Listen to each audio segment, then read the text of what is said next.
Life, na na na na na na na na na na na na na.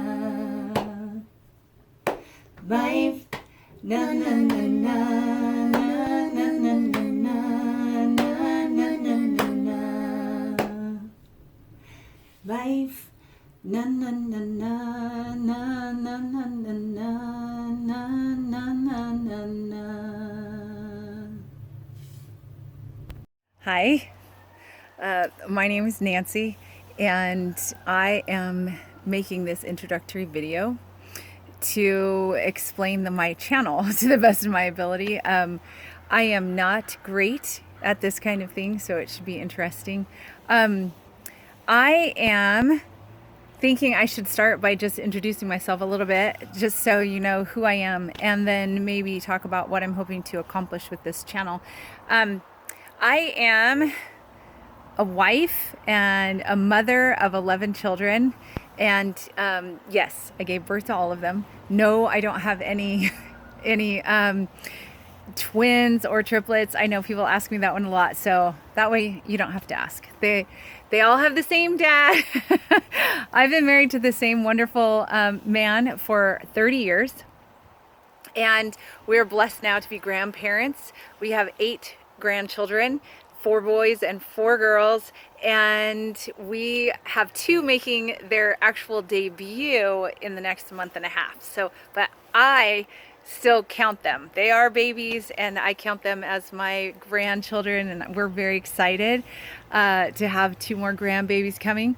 My oldest child is 29, and my youngest is 10.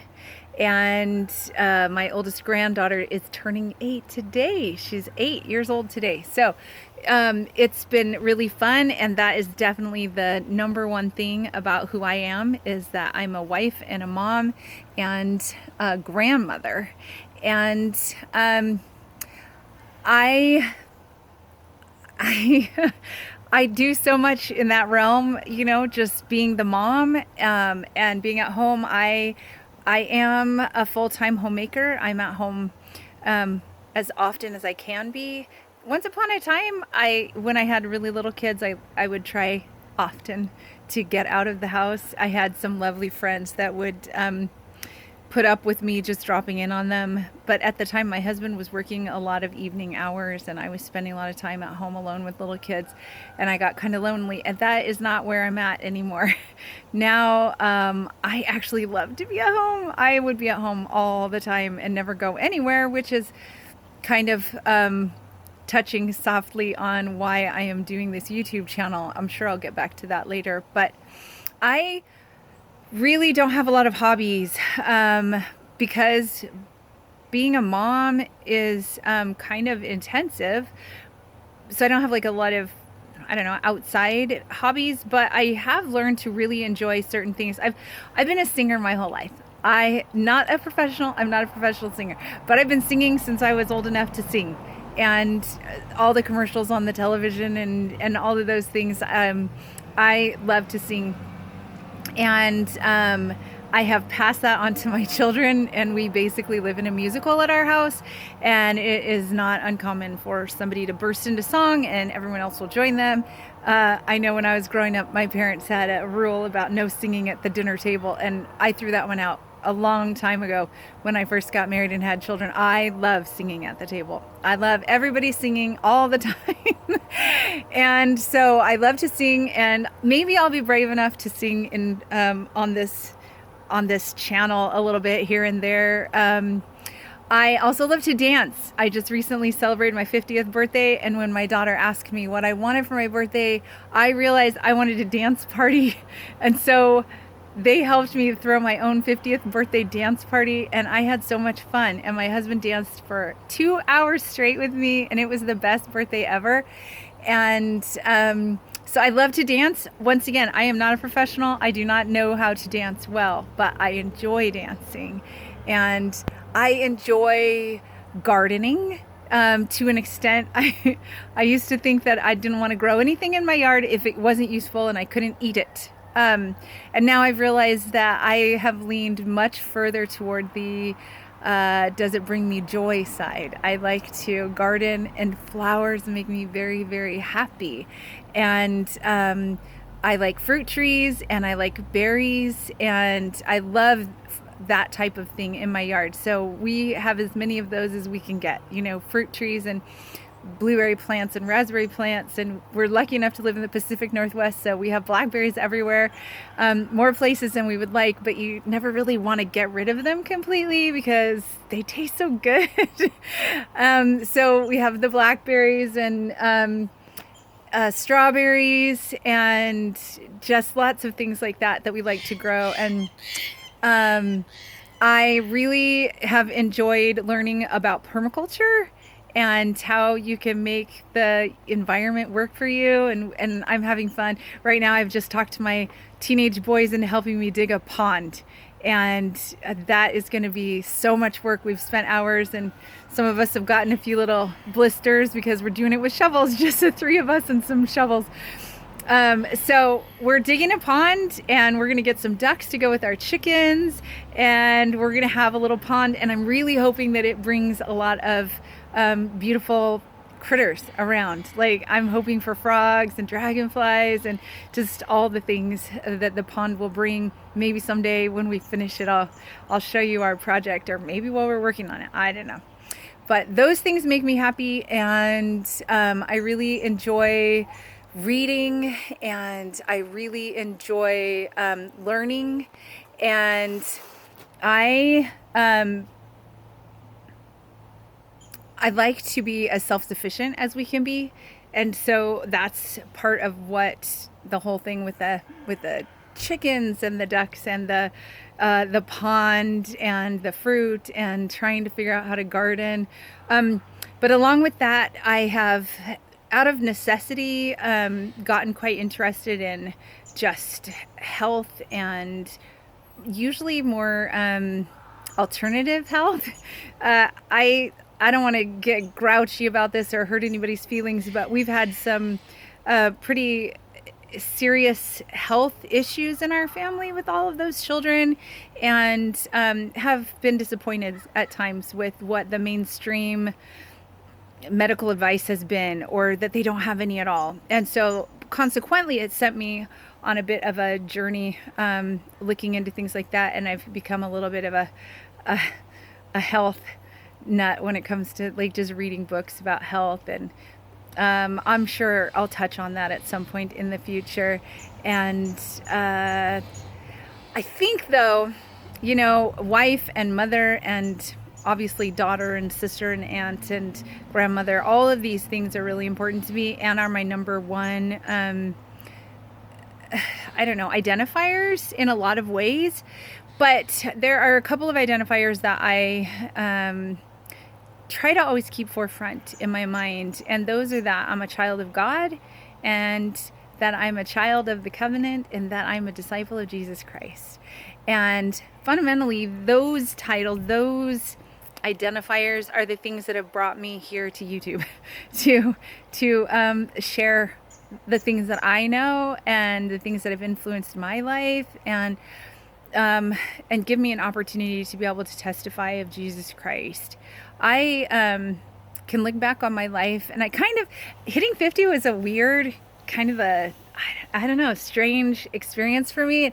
I kind of feel like I've hit the halfway mark. Like, I'd love to make it to 100 years old, but I feel like I've just can look back on things that happened in the last 50 years and learn from it, and I'm kind of excited to see where I'm going to go in the next 50 years. And as I've looked back, I've recognized how many of the decisions that I've made in my life have been influenced, most especially by my knowledge that I'm a child of God, and the ability to think beyond what's going on right now. Like, what's happening today in this moment or this hour or this month, because you can get really caught up in those things, and look more toward the future. And so I want to talk about how understanding that there's a plan, that we have a loving Father in heaven, and that He is anxiously engaged in our lives and in helping us to not only live beautiful lives here, but to be able to return and live with him again. And I sometimes, I think maybe the fact that I'm a mom helps me to feel that more deeply, because I love my children so much. I love them more than I can express. And there have been many times that I have thought I would take this pain from you if I could do it, or I would lay down my life. I would sacrifice for you because you're my child and I love you so much. And it's a little loud out here, but I think that because I feel that deep connection to my children, it's easy for me to picture a loving Father in heaven, a Father who really loves his children. He's not disengaged. This isn't some giant science experiment where he just threw us out here and said, gee, I wonder what'll happen. I mean, I know in my heart that the whole point of coming here was to learn the things we needed to learn so that we could one day go back and be with him again, because obviously he wants us to come back.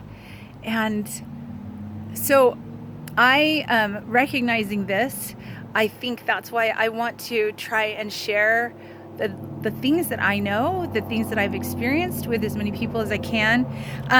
Also, I have a cute little 13-year-old named George, and I'll let that go by.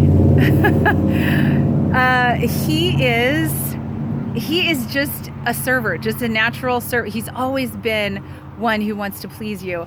And as we were out a few days ago digging in that pond, he doesn't want to dig in a pond, and his fingers the palms of his hands were starting to hurt, and he'd already worked out at the gym and done some things, and he was pretty tired. And I told him, I'm like, you don't have to be out here. And he said, Mom, do you know why I do all the things I do for you? And I said, no. And he said, because I want to please you. And I realized he's my son and he loves me. And because he knows things are important to me, he likes to help me with them. I mean, he's quick to clean a kitchen or, do some kind of project for me, or just run an errand or anything. Like if he knows that it's going to be important to me, he's on it. He's all over it. He wants to do that for me. And he is a blessing in my life. All of my children are a blessing. In different ways, they're beautiful and wonderful. But I could relate to what George was saying, because that's how I feel about Heavenly Father. I love him. And I think I love him because I can tell that he loves me. Like, I've learned over my lifetime that he loves me. He loves me more than I can really comprehend. He's been patient with me and kind to me, and I've watched him perform miracles in my life and the lives of others, and because I recognize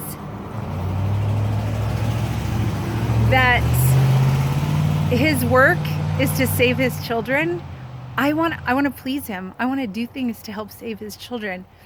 So this is my little effort to just talk about my perspective, my experiences, the things that have helped me to find joy, because I think finding joy is why I'm here in this life.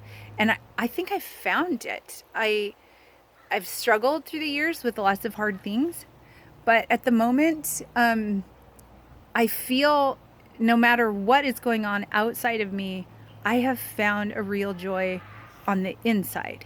And I'm hoping that I can share some things, share my perspective, maybe answer questions if people have questions, share my life with you, with whoever might be interested in hearing about it, and hopefully show how having a disciple of Jesus Christ kind of attitude has influenced my choices, especially the ones that I feel the most proud of, the ones that have brought me the most happiness in this life and the most hope for the next one. So that's why I'm here. And I'm hoping that I can say or do something that will help other people to find joy, especially in Jesus Christ. It's kind of funny. There's a song by Casting Crowns. You know, I don't know that they wrote it, but I know they have a version of it that is a beautiful song that talks about how I'm just a nobody trying to tell everybody all about somebody who saved my soul. And that song has been kind of running through my head. I know I'm not a nobody. I know I'm a child of God. But I also know that I'm not famous. I'm not popular. I'm not powerful. I'm not educated. I don't have any credentials. I don't have anything to put forth that would maybe give me any kind of credence in anybody's eyes, except for that I'm 50 years old and I've found a lot of peace in a chaotic world, and I'm really happy in my family and I'm really happy in my life, and I want to share that joy with other people, so that, because it's not a secret. It's not a secret why I'm so happy. It's something everybody can reach for. And so I am going to, as kind of a nobody, you know, nothing particularly amazing about me, but I do have a testimony of Jesus Christ. And so I'm going to share that. And I hope that some people somewhere might find some value in it, that it might lift a heart somewhere, that it might bring some comfort to somebody. And because God loves his children, and because I love him, I'm trying to learn to love his children the way that he loves them. And that's why I'm here.